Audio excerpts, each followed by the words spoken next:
And just have a chat about the difference between in-house programmers and the differences between an agency, because I think when you look at incubators and accelerators, they're really misrepresented. There's a lot of in-house programmers, and I think there's also a lot of discussion around outsourcing overseas, and I think that's something that's pretty, I don't know, it's a lot of people have been burnt going overseas, but a lot of people have had mixed experiences, and I just had a chat about that today. So maybe you could outline the differences between an in-house programmer building an app versus an agency, because I mean they're appropriate for each role, I think.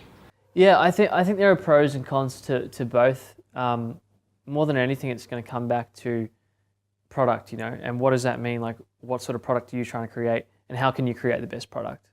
So in some cases, it's going to be perfect for you to have an in-house team, but then we have to look at the pros and cons of that. And we work with a firm in the US and do a lot of research in that space, and some of the breakdowns and things that we've done. And there are a lot of pros and cons.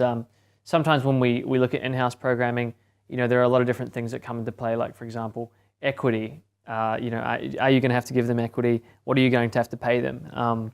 I know that if you want to hire a really good dev, in a lot of cases, maybe like Silicon Valley, dev might cost you maybe 140 grand a year. If you have to have a team of 5, maybe you've got a designer, you've got a couple of programmers and different things like that, it could end up costing you 500 grand a year. Yep. Pros to that, obviously, you can build a company culture, you can, do some really cool things. You've got a lot more, I don't want to say micromanagement, but you've got a lot more control because it's done in-house. Yeah. But the cons are obviously that, we're at number one, where are you going to find that money? How are you getting investment? A lot of different things like that. When we look at, I guess, working with an agency or working with an app development company, again, it's going to come down to product. For me, unless you can execute and create an incredible product, maybe it's better to do that in-house.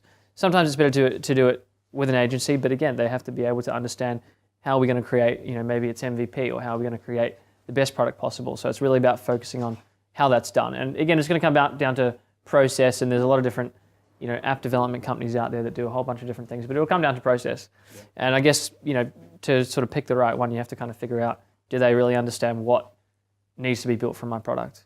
Do they really get that?